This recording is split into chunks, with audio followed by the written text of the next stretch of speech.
Okay, here in part two, what are some good things that are happening in the classical music world that are hopeful, particularly when viewed from the point of view of someone who would like to build a career in classical music? Again, as I mentioned in the previous video, having just gotten back from travel, I spent so much time when people would drive me from place to place. Whoever's in the car is almost always someone else connected to the profession or very interested in the profession. So all our conversations are about this stuff. So this is very fresh in my mind. So here are some positive signs that I noticed very recently in this world. One is that in the academy, in higher education, the attitudes toward music making are shifting and I think are accelerating.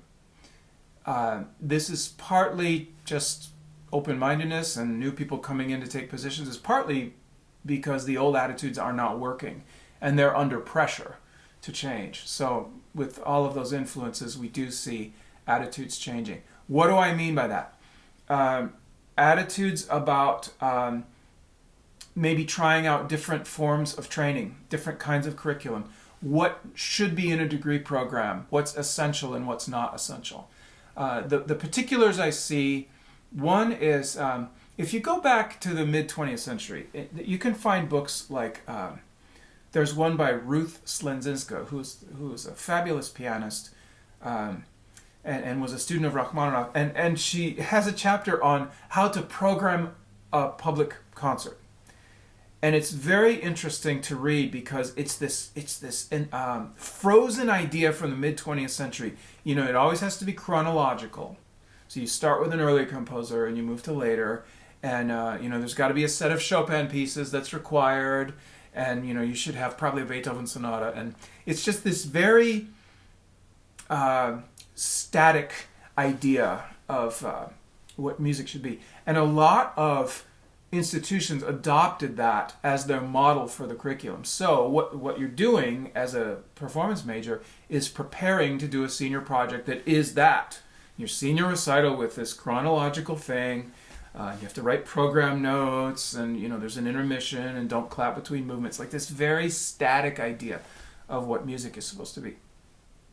Well, there's nothing wrong with that model. It's great. A lot of great music has been made under that model. But there are cultural reasons why it's not such a great fit for today. And I think administrators are really starting to listen and perk up their ears like Scooby-Doo, roar, and listen to new ideas. I keep seeing this as I go to these events, administrators kind of leaning over and going, hey, what's the new thing that's happening? Hey, should we be offering this? Hey, do we really need this class anymore? In my opinion, the theory curriculum as offered in American universities in undergrad is broken. I won't speak for Europe because things are done a little bit differently. I've spent a lot of time there and taught theory classes in Europe, but I don't know enough about where they're headed right now to comment on it. So I'm only talking about the US, where the main idea is Roman numeral analysis on paper and this model of aural skills that I think also is very, very broken. So the problem with aural skills on paper is that it has nothing to do with making music in real time. And in my opinion, having watched students come through a 2-year music theory curriculum over and over and over again, they're not really good at anything. They're not noticeably better at music. The stuff they've learned, all those Roman numerals they wrote on papers, and all those pairs of voices they checked for parallels, doesn't seem to have done anything for them. So I give it a big F. The aural skills curriculum in the US, here's my conspiracy theory about it, okay? It was designed by avant-garde composers who wanted someone to build them an army worthy of Mordor, who could play all of their difficult compositions, so polyrhythms and atonal sight singing and crazy difficult 12-tone fragments and stuff, and would do this instantly, mindlessly, without asking any questions. It's like an army of super soldier drones that can play anything. That I think was very self-centered on the part of the people who designed it, and it serves them very, very poorly. Because again, it doesn't prepare them for the actual musicking that they're going to be doing. It prepares them to be in a big ensemble playing Edgar Varese or something like that. So again, I give that a big F. And I think we're starting to see openness in the academy to changing that. The last people who are going to go along with it are the theory professors. Some of them are going to fight it tooth and nail. Although, again, I was at dinner with a theory professor from an Ivy League a couple days ago who had a very, very open mind about the kind of musicianship students have. So this makes me hopeful. Anyway, that's kind of a long blah, blah, blah about this. The academy is changing. Another hopeful sign I see is that music is not really a commodity that we want to create through labor-saving devices. Now, some people do. Some people do want to just generate garbage through AI and put it in the background of a video and not lift a finger. But most of the people who are really interested in music don't want too much labor-saving technology. They want to do the work themselves. They want to understand and do the work by hand rather than having it taken away from them. So this I find a very, very hopeful sign.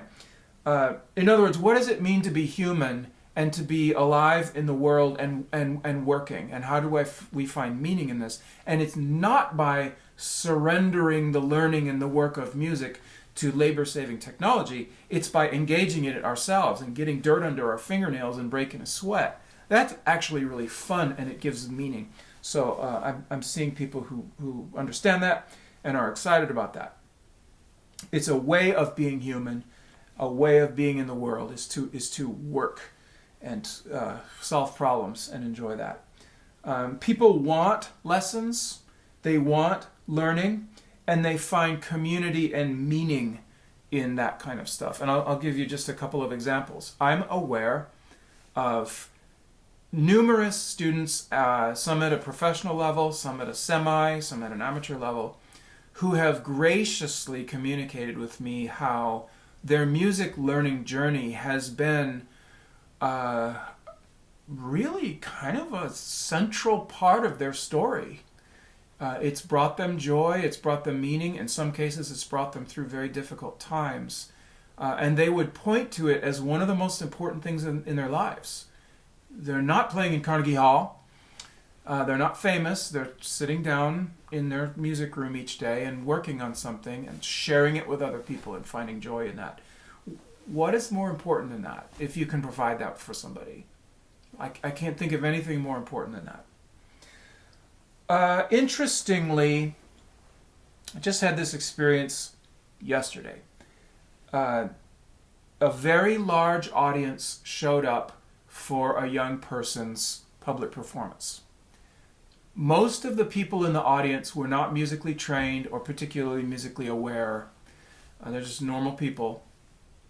And they were there to cheer this young guy on as he played a recital.